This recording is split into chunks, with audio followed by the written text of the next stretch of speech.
Hi everyone, welcome back to our show. Our kids are still trying to get back in a routine, and for some kids it's only been 2 weeks as we talk about what they're trying to do, or as kids are trying to do to get ready. And we have Dr. Renee Renardi here with us this morning to give us some advice on the behavioral changes that we might be seeing in children as they head back to school. Good morning, how are you? Good morning, I'm fantastic. Thanks for having me on. Well, thank you for being here. And some children might not be feeling necessarily fantastic. I know a lot of kids get really excited for school and they love it, but for some, it's a big schedule change in their life. Yeah, and transitions in general are difficult. They're difficult for us adults, and they're difficult for kids and teens, especially kids and teens who maybe have some emotional struggles or learning differences. This can be a really tough time of year for them.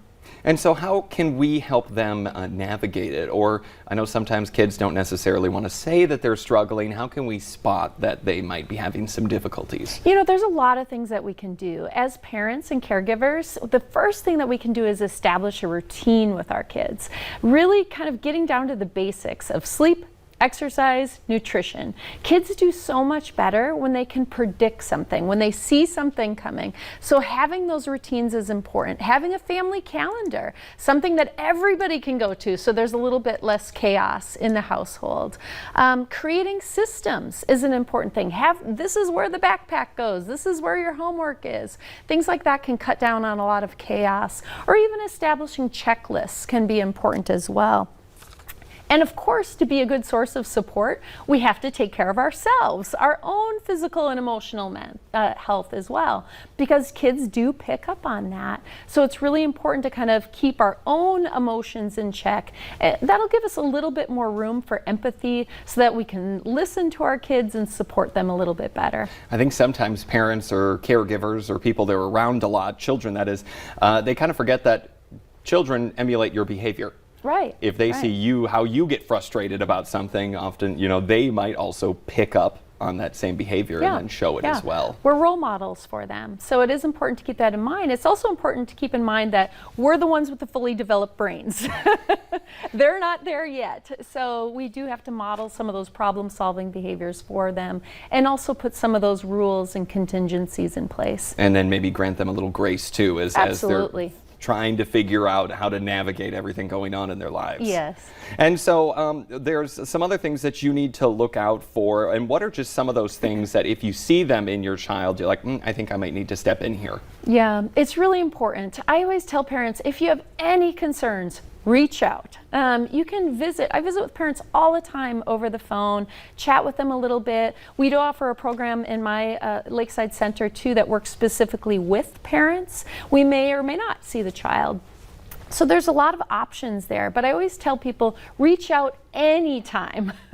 Sooner is better than later, but it's something we really aim for, that early intervention to prevent other problems from coming up. But when we see mood changes, academic changes, changes in socialization, or any kind of physical symptoms, those are important to address as well. All very important things for parents to jot down a few of these notes here and maybe just have it as a reminder. And so we're just going to switch gears a little bit about this topic. And you, besides helping out many families in the area, have a very interesting thing coming up. And what's that? So currently we're casting. We're going to film a new television show here in Fargo focusing on exposure therapy. So exposure therapy is helping people to overcome their fears. And this particular series is focused on food phobias.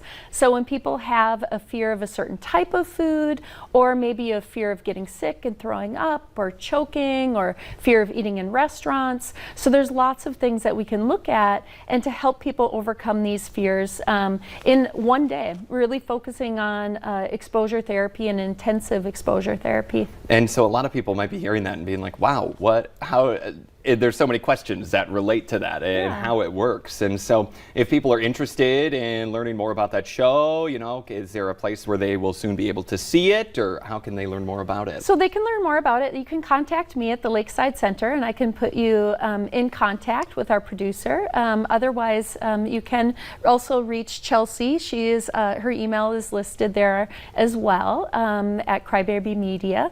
and she'd be able to answer any questions that people have about filming. I can answer any questions that people have about exposure therapy. All right, yeah, a lot of very interesting things that we covered here today. I wish we had more time, but we have to go here. Thanks for joining us today. Thanks for having me. All right, well, coming up here on today's show, we're talking about mental health again, and we're staying on this topic with students and a group that they're leading focusing on children's mental health. We'll have more on that right after the break.